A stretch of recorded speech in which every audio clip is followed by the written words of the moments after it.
It's 1192 CE at Ghazni in Afghanistan, and a crowd of spectators is seen cheering on the reigning Sultan, Muhammad Ghori. A little later, his blind prisoner, Prithviraj, is released into the ring, with his poet, Chand Bardai, cheering him on. Prithviraj is forced to fight against 3 lions, after which he emerges victoriously and starts to confront Ghori.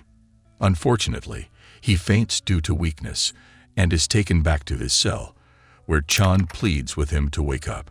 Rewind to a few years back, where it all began, and we see Princess Sanoa of Kannauj exchanging love messages and notes with King Prithviraj, who was, at that time, the ruler of Ajmer. Sanoa is obviously smitten by the lad, and luckily for her, the feeling is mutual. Some days later, Prithviraj's palace is visited by Mir Hussain, the brother of Ghori. Both used to be really close brothers, but their relationship went down the drain after Hussain ran away with Chitraleka, a mistress of Ghori, whom he loved dearly. Hussain had come to seek protection and help from Prithviraj, who, fortunately, also understands the meaning of love. As a man of his virtues, and a man who would stand for the right things, he assures Hussain that he will assist him. He also grants Hussain permission to stay in his kingdom for protection. However, this gesture only aggravates Ghori, so he sends a messenger to Prithviraj to inform him to hand Hussain over, or he'll inflict war upon Ajmer. Prithviraj, on the other hand, stands for what is right and refuses to comply with Ghori. The messenger then tries to warn Prithviraj about what he's getting himself into, but Prithviraj tells him to inform Ghori to bring it on, as he is seemingly always ready to go into the battlefield. A few days later, Prithviraj, accompanied by his uncle Kanha, Chand, and even Hussain, alongside Prithviraj's soldiers, all marched to Tehran for war. During the battle, Hussain loses his life, while Prithviraj engages in a one-on-one battle with Ghori. Eventually, he wins the battle and has Ghori apprehended instead of taking his life on the spot.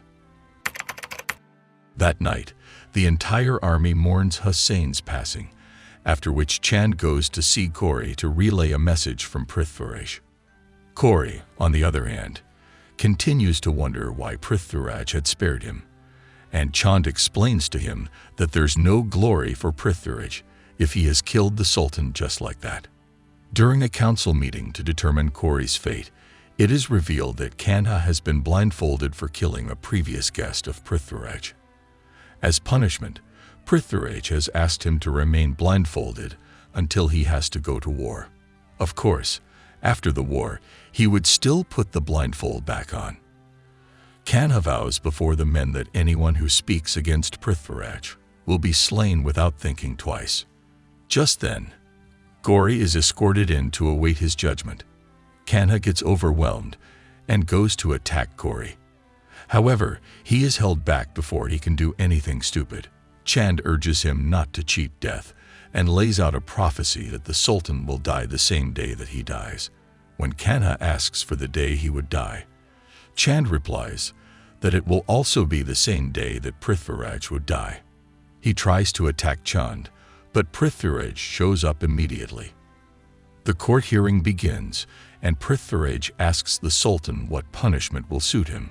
Ghori chooses death and the entire council. However, Prithviraj informs him that death is only granted to the brave. Ghori insists that Prithviraj take his life, but instead, Ghori is given a second chance and set free. With that, Kanha replaces his blindfold, accepting Chand as a winner. But Chand tells him that a cause to take off his blindfold is soon to come. Somewhere in Kannauj, Jayachand has just finished a ritual when he is informed that Prithviraj shall be made the new king of Delhi. This angers Jayachand, so he puts together a convoy and heads to Delhi that night. He warns the already existing king that choosing Prithviraj as the new king is a big mistake, but the older man reminds him that his choices are based on who can handle the kingdom better. He believes that no one would have set the Sultan free after holding him captive like Prithviraj did. Jayachand then vows to take Delhi from Prithviraj. Meanwhile, Princess Sanyogita talks to her court maids about writing Prithviraj a congratulatory letter on becoming the new king of Delhi. At Delhi, a coronation ceremony is held to welcome Prithviraj as the new king. During the ceremony, Kanha makes fun of Chand, reminding him that he was born on the same day as Prithviraj. Yet as Prithviraj climbs to greater heights, Chand remains only a poet. Prithviraj then reminds Kanha that the pen will always be mightier than the sword, as most kings were heard of due to the fact that they all had poets by their sides. After his coronation, Jayachand's brother is sent to relay a message to Prithviraj. He reveals that Prithviraj has been invited to a Rajasuya Yajna to increase the glory of the Kanauj king. This ceremony was held back in the days by demanding tax from weaker kings. Those who paid without a fuss were treated as allies, and for those who did not, war would be waged against them. The courtiers argue that Prithviraj will not be allowed to participate in a ceremony that will regard Jayachand as the supreme ruler. The deal was for Prithviraj to hand over 50% control of Delhi. It was either that or war. And knowing Prithviraj, he chose the latter. Being that the invitation was rejected by Prithviraj, Jayachand decides to hold a Svayamvara for his daughter Sanyogita, a ceremony that would allow her to choose a suitor, but Prithviraj was denied entry into the ceremony. However, Jayachand is informed by his courtiers that the tradition does not allow him to exclude Prithviraj unless a statue of him is erected at all the gates in Kannauj. Soon after, Prithviraj's statue is kept around all the gates in Kannauj, and his tenure is mocked by some soldiers from Kannauj. Princess Sanyogita realizes the humiliation and goes to confront her father. He then explains to her that as per the rituals, when someone rejects the invitation, his statue can be put in place of him. Sanyogita then stands up to her father, saying that she will not let him choose the man she will marry. She advocates for women's rights and claims that women should also have a say in their love lives. Her father gets furious and urges her mother to correct whatever upbringing led to this before he takes her life with his own hands. Ultimately, she makes it clear that if there's anyone she would be getting married to, then it would be Prithviraj. Meanwhile, Prithviraj is busy consulting his courtiers about what decision to take against Jayachand when they all conclude that Prithviraj will not remain insulted after having erected his statue as a gatekeeper. All, including Chand, who will, on a regular basis, advocate for peace, chose war. Back at Kannauj, Sanyogita is reprimanded by her mother, who tries to tell her that a woman's place is beside her husband and obeying his words no matter what. Sanyogita, however, believes in gender equality and that if a man has the right to decide his love life, then why can't a woman do the same? Her mother then informs her that Prithviraj coming to the occasion is going against tradition, but Sanyogita tells her that she's aware that her father is only declaring war and that she is just the pawn to set the war ground. She pleads with her mother to call him to Kannauj, or she'll jump into the fire of sacrifices. Her mom then tells her that people often live for love and not die for it, and that Prithviraj will show up if he really loves her, whereby he doesn't. Then she has only been deluding herself. The following day, the ceremony kicks off with the normal rituals. Sanyogita approaches her father, the king, and her mother to receive their blessings. The priest then declares that the ceremony has begun and that Sanyogita is free to choose her spouse. Looking around, all the princes from the neighboring kingdoms have been invited, and out of all of them, she is to pick a husband and place the garland around him. But without wasting time, she declares that she wishes to marry the king of Delhi, Prithviraj. The priest then tells her that she has no right to choose a man who was not invited today. She then reminds him that since tradition allows them to erect a statue in his absence, she is free to choose his statue to represent him. Her father then takes out his sword in anger while Sanyogita proceeds to Prithviraj's statue. Before her father can get to her, she places the garland over the statue. Jayachand then tells her that she is a blot on their family name as he attempts to deal with her. Just then, Prithviraj arrives in style like Prince Charming on a horse, literally. He sees that he has been chosen and reaches out to Sanyogita, who takes his hands without hesitation. After she joined him on the horse, her maidens rush to the front to ask that they be taken away with Sanyogita, as they have vowed to be by her side forever. Kanha then invites them to join only if they trust them. And without haste, the ladies quickly join the rest of Prithviraj's men on their horses. Kanha then tells Jayachand to stop them with love in his heart, because death will not stop them from taking Sanyogita to where she rightfully belongs. Prithviraj then adds that anyone who claims to be man enough can come to him face to face and not fight him from behind. After that, he rides off with his escorts as Sanyogita's mother acknowledges him as her son-in-law and asks him to keep her happy. Days later, and following the complaints of the elderly courtiers, Prithviraj and Sanyogita get married according to the rituals. One night, Kanha and Chand are having a discussion when Chand suggests that Kanha should take off his blindfold. I mean, it's not like Prithviraj keeps a tracker on him to know when he has it on or not. But Kanha refuses, claiming that he doesn't even take it off when he's alone, not to talk more when he is asked to. He fears that this fight with Jayachand might just be his last battle, but he is willing to go to any lengths for Prithviraj.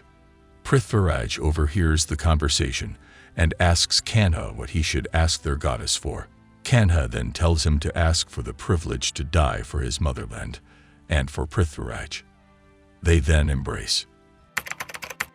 Meanwhile, Jayachand prepares an army and asks for Prithviraj alive in place of the statue. A few nights later, he sends his army to attack other forts under Prithviraj. News soon reaches Kanha and the army that Ghodpur fort has been dominated. Kanha, realizing that Prithviraj and his wife will be gone for a few days, decides to take matters into his own hands. With the support of the other soldiers, they decide to recapture the Ghodpur fort.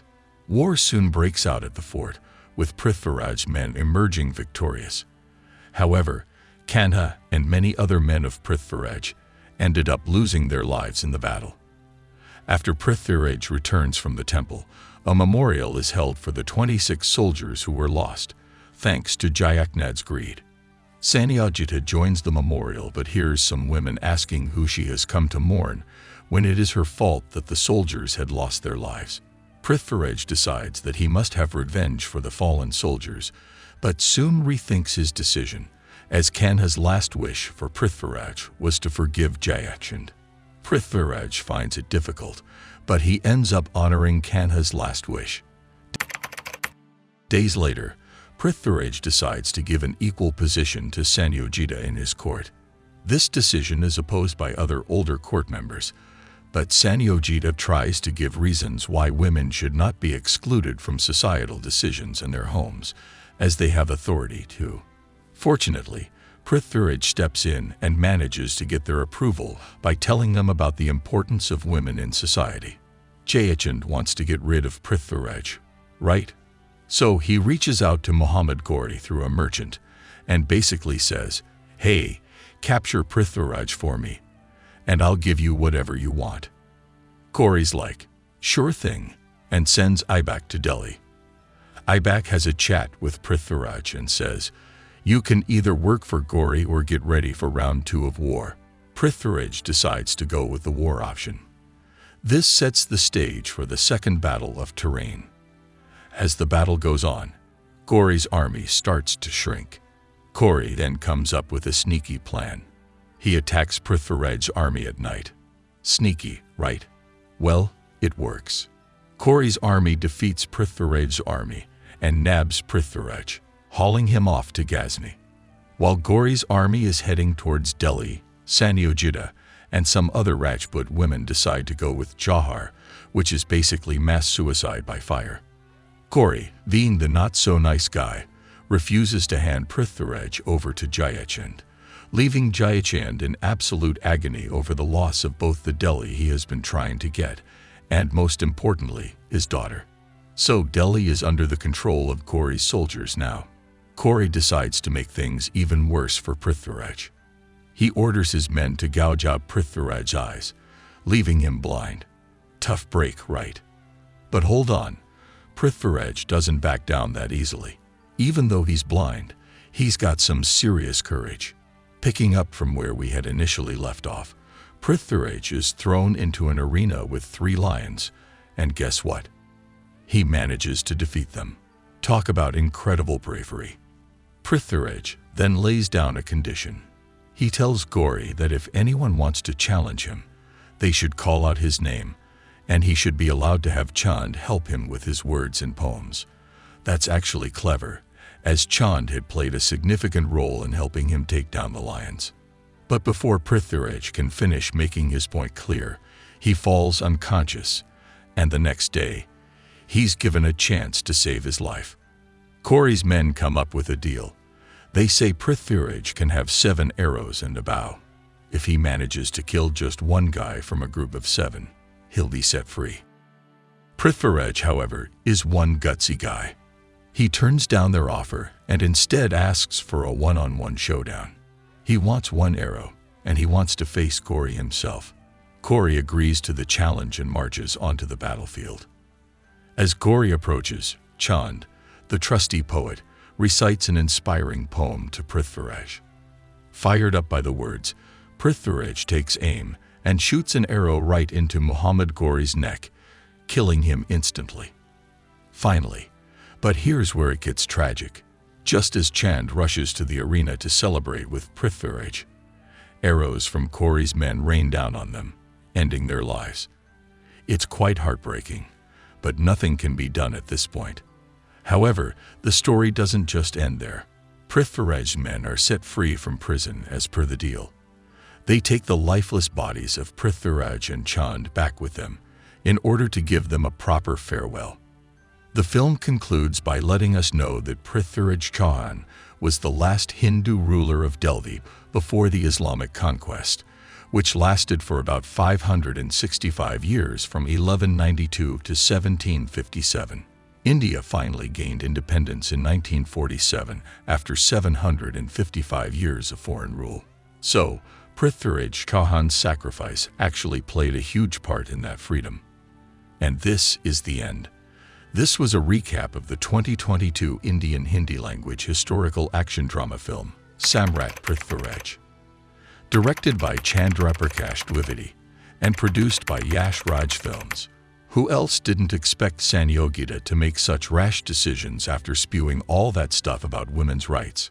If you're on her side, can you share a good reason why she would die instead of becoming Prithviraj's motivation to live? Let us know in the comments below with #Cinamerica.